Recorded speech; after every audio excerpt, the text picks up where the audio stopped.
ওই আমি আমার আশেপাশে সবার কাছ থেকে শুনলাম তুমি সব দিক দিয়ে পারফেক্ট ঠিক আছো।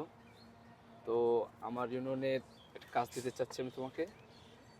কাজটা তুমি দায়িত্বশীলভাবে করতে পারবা? জি ভাই। এক মিনিট।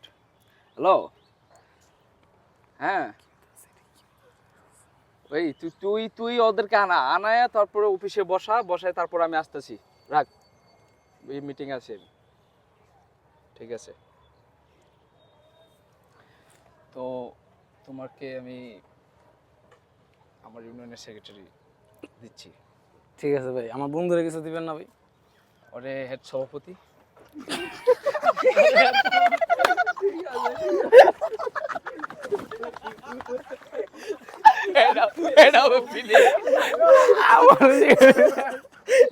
আমার বন্ধুরা সভাপতি।